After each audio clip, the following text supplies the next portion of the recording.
ASMR Who, and today we're going to be continuing our look through the collection range. It's been a while since we've done the last one of these, but today we're going to be looking at the fourth release, Season 10. The fourth John Pertwee season, his penultimate season. It's been a bit of a while since we've looked at one of these sets.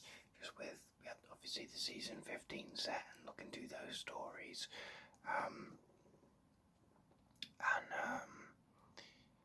The new series on TV with Shooty and Millie, which kind of, has dominated the last couple of months. So we're back continuing with these sets. See if I can recall whatever sort of format I used to do for these. I say format very loosely. We'll take a look, of course, at the front. Hopefully it's bright enough. It's a clear day. Well, it's not. It's a cloudy day, but it's a bright day. So hopefully it's bright enough on camera. But you see here, we'll have a brief look at the back as well. All your special features, all your stories, and all your special features. I recall that the first thing I watched on this set was the Sarah Jane Adventures Death of the Doctor.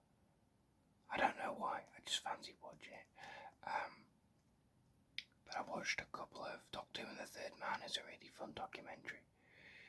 I think I've watched that a couple of times actually. And of course all the stories. So, we'll take the slipcase. J-card, it's called a J-card. Take that off there. And take a look at the front cover. We've got, of course, John Pertwee there, holding his sonic screwdriver. He's got the lovely, the green and the sort of brown cloak from Carnival of Monsters and Planet of the Daleks, Frontier in Space, right? I think that might be my favourite John Pertwee look. It was the Pertwee look that I was, when I got the old, if anyone recalls from back in 2010, the 11 Doctors action figure set was a big deal back then. I got that for my birthday, I think, and that was the look for the third Doctor in that set. So that's kind of what the look I always associate with him. But of course you've got some monsters on here. Of course you've got the Supreme Dalek from Planet of the Daleks and two drone Daleks from Planet of the Daleks. Omega, of course, from the Three Doctors, a Draconian, and an Ogron from Frontier in Space. So nothing on the front cover from Carnival of Monsters or the Green Death. No maggots, no Drashig. Interesting. On the back, of course, you've got this beautiful image of the TARDIS and the Unit HQ going into the black hole in the Three Doctors. One thing I love about this image is all the sort of detail and stuff in the stars and the nebula, and into just the pure black of the black hole is a really striking image. And then of course we open it up, and you've got here from Planet of the Daleks again, you've got Joe and the TARDIS covered in all this stuff, and it bleeds into the side. They've stopped doing that after a few releases because it was caused printing errors and stuff, but I love that it's there for some of them, I'm trying to recall, did I go for you can probably hear some banging by the way in the background, little bits of doors being shut and stuff, so if you can, I apologise.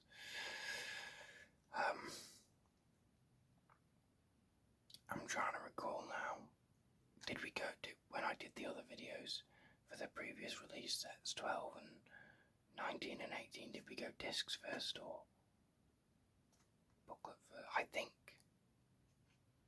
discs, right? I'm going to go discs first. So, disc 1, of course, is the Three Doctors. You've got John and Troughton and Hartnell there, an iconic image and just a perfect image for not only for a disc, but the first disc that you see, sort of inviting you in.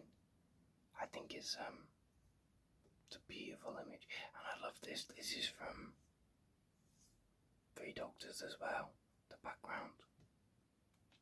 There's a lot of Three Doctors in here.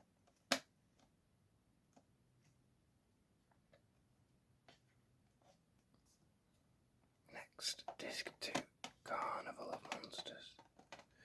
You've got the character Vorg, who's really fun, and I want to say his name is like Pletrak or something. He's got a silly alien name, but that's not Michael Wisher, is it? That's the other one. I enjoy Carnival of Monsters. It's a really fun story. I watched it again not too long ago. It's pretty good. Disc 3, Frontier in Space. You've got the Doctor there, you've got Draconian. Very nice. I remember enjoying Frontier in Space. I know a lot of people say it's like a lot of back and forth, getting captured and escaping and getting captured again. But I've only watched it the once, but I remember enjoying it a fair bit actually. I like Frontier in Space.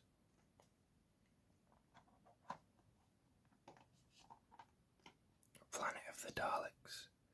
You got the Doctor in the cloak there, and a Dalek following him.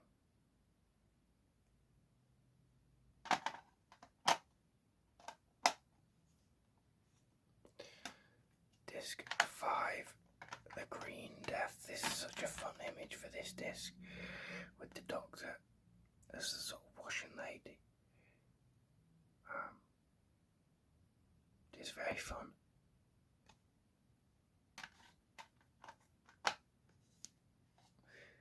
And finally, disc 6, bonus disc. This is an earlier release, so it's just a 6-disc set. Not quite as comprehensive as what we might get now. Just the TARDIS on there, and of course, John Pertwee's lovely face in the title sequence on the back of the bottom of the disc tray there. It's quite warm today. I'm a bit hot actually. I can feel myself starting to get a bit sweaty because I've got the windows closed. I don't want the sound of the wind and stuff. So. And then we'll open up this booklet, of course. We've got this image here. Again, the Three Doctors. You've got the TARDIS, which, again, you get stuff from Three Doctors. You get the recorder in the thing there, and you get the first Doctor on the monitor up there. So that's good fun.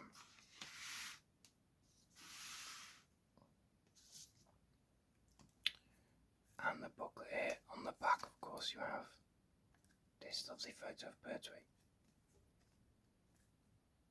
And this, I'm trying to think, here's a question for you. Is this the most sort of iconic Jo Grant outfit? Because to me she feels like a companion who doesn't have like an iconic look. You know, like some companions have really distinct, and not just like the 80s companions where they're all in costumes, but like modern companions. Like when I think of Amy Pond, I think of the Victory of the Daleks look. When I think of Clara, I think of the Face of the Raven, Hellbent look. When you think of Martha Jones, she's always in that red jacket. When I think of Romana 2, played by Lalla Ward, it's the Destiny of the Daleks, like pink Doctor look. But I don't know that Jo necessarily has. I think for me that's the most sort of iconic, memorable one, but I don't know. It's just me who thinks thinks about those things, I imagine. The first milestone. Welcome to season 10. Got some quotes here from Katie Manning. It was like leaving home. And from John Pertwee. Katie was far and away my favourite girl, and she fitted in perfectly with the way that I wanted to do the show.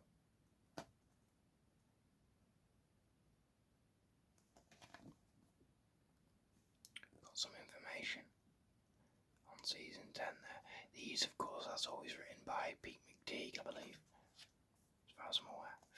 And then the stories and all the features. So, the Three Doctors, written by Bob Baker and Dave Martin. I enjoy the Three Doctors. I've only watched it the once. Could do with a rewatch, I think. But it's good fun.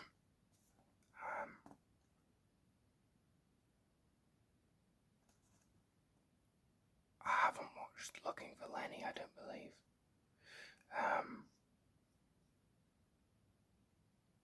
But I didn't know Bernard Cribbins contributed to that. I might watch that at some point. Behind the Sofa I always love. Yeah, I enjoy the Three Doctors. I like Omega in it. He's certainly better in this than he is in Arc of Infinity. This is a really iconic moment. The interplay between the second and third Doctors is really fun. It's not the strongest anniversary story, I don't think.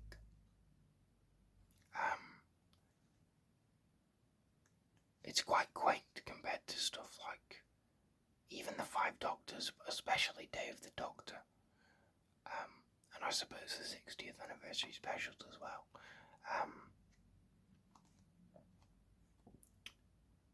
I can't comment on dimensions in time as a point of reference, by comparison, but I like the Three Doctors. But it kind of, I need to rewatch, I think. Carnival of Monsters. I think that, so this is written by Robert Holmes. I think that this is, it's my favourite of this season, I think. Although I do enjoy The Green Death. But I've only watched that the once. I've watched this twice. But it's my favourite of this season. One of my favourites of the Pertwee years. But I did really enjoy Curse of Peladon and The Silurines.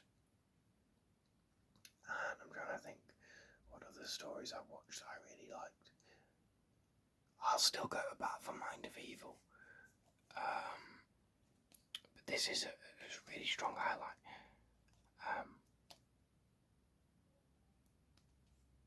There's a lovely bit of artwork there with the Doctor and the trash it. And were you aware that this story has a sequel? It got a sequel in 2010, the Doctor Who live show. Doctor Who Live, The Monsters Are Coming.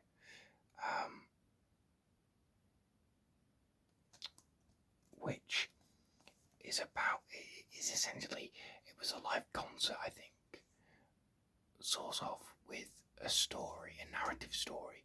There was an excuse to get like monster costumes out on the stage and in the audience. But it's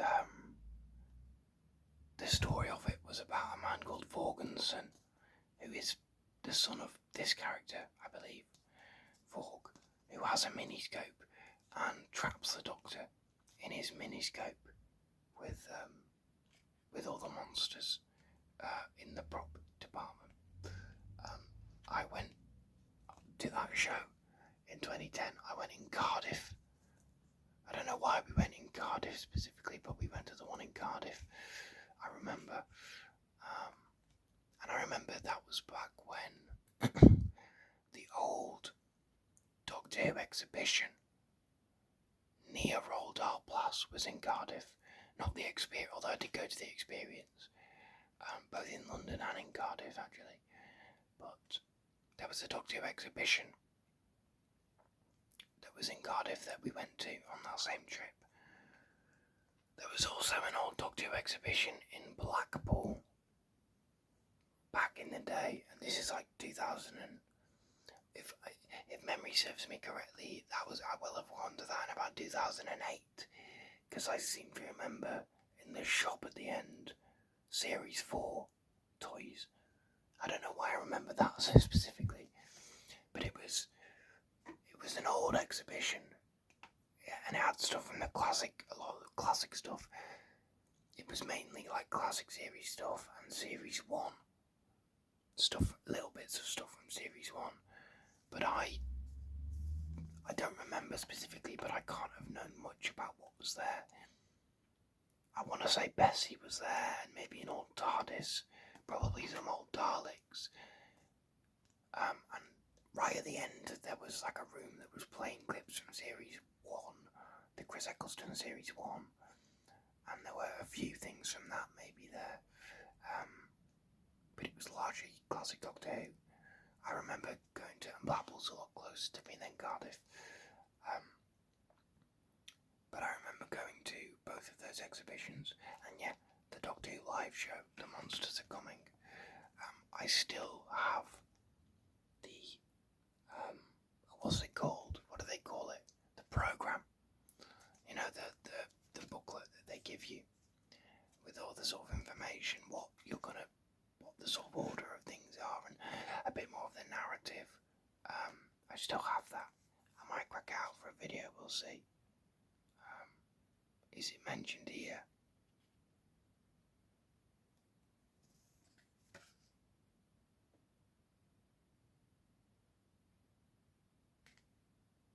No. Frontier in Space, written by Malcolm Hawke. As stated, I enjoy this story more than most, I think. I haven't watched it for a second time. I've only watched it the once on this set a few years ago now, but I really enjoyed it. I enjoy the Doctor and Joe, and I remember the plot of this, the humans and the Draconians. I like being made to see the thing they hate the most and they fear, and so they think they're seeing their like opposition attacking, but they're not. Because then Joe sees a Drashig, I think, right? Or she sees something that she is scared of. But it's actually just the Ogrons, I think, as seen here. Of course, the Master's involved, but I think the Draconians are such a wonderful design. I enjoy the dynamic with the Master in this story. I enjoy the Doctor gets sent to like a prison on the moon and he escapes, and I enjoy all that stuff. So yeah, I know it's not the most popular story, but I quite like Frontier in Space. I have fun with it, and yeah, I just think the Draconians are such a fantastic design. It is a little bit weird though how it doesn't really lead all that well into Planet of the Daleks. Of course, a Terry Nation script, you can definitely tell.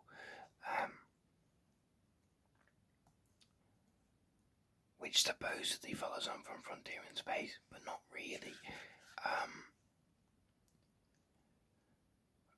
It's still a decent story. I enjoyed it. I've only watched it the once. It's probably the weakest of the season, but it's a strong season. I really love the Doctor's purple jacket.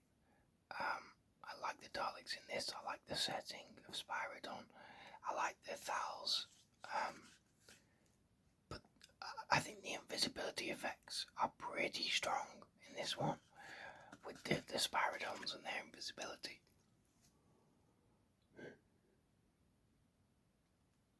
But excuse me, I'm just yawning. But this one is the one I I feel I remember the least about. Perhaps they need to rewatch. Not a bad story, but I think probably the weakest of the season for me. But again, it's a strong season. And then finally, The Green Death. This one I came to. Robert Sloman is the writer. Has such a strong reputation, and I was a little bit worried that, his is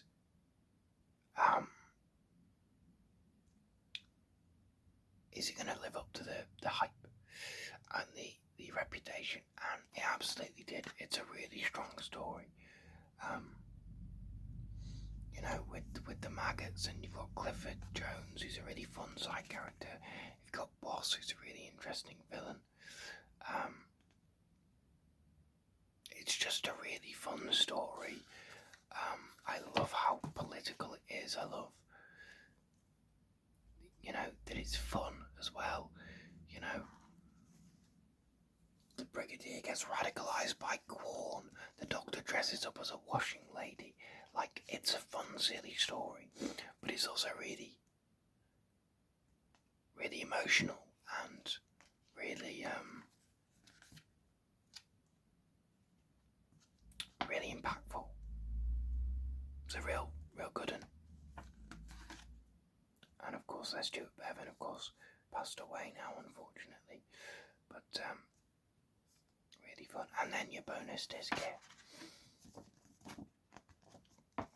As I say, you've got The Third Man documentary, which is really good. You've got Death of the Doctor, the Sarah Jane Adventures,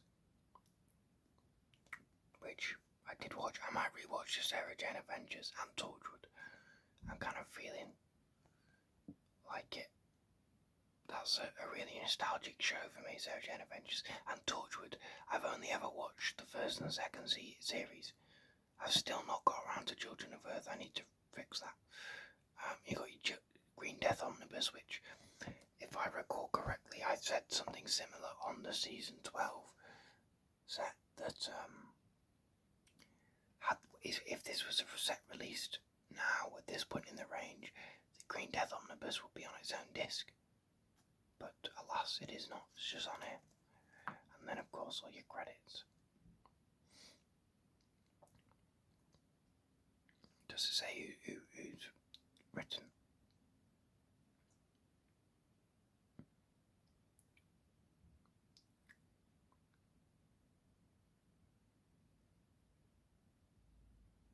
It doesn't say who's written the booklet. Oh, content advisor and booklet notes, Big McTeague. Yeah, there he is.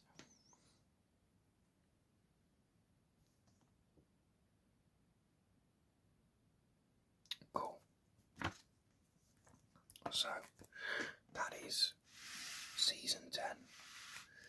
I'm trying to think if it's my favourite Birdsby season. Bearing in mind, I've not seen all of season 7, and I've not seen any of season 9. Not season 9, season 11. But I have seen all of 8, 9 and 10. And I think it's a consistent run. It's maybe not my favourite run, but the Birdsby years are so consistent in their quality. I think that's the great thing about them.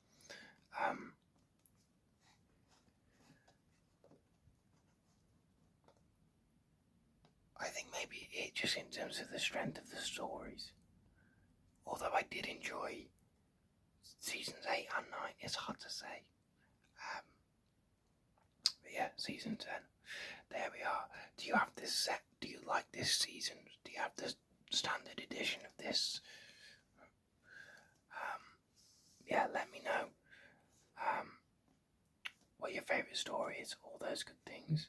But yeah, thank you for watching. Subscribe if you haven't, and you like Doctor Who, and you like ASMR. Like this video if you liked it, that would be lovely. And yes, until then, I will see you all next time. We'll go through the next release in the collection, which is season 23 with Colin Baker. But until then, thank you for watching, and bye bye.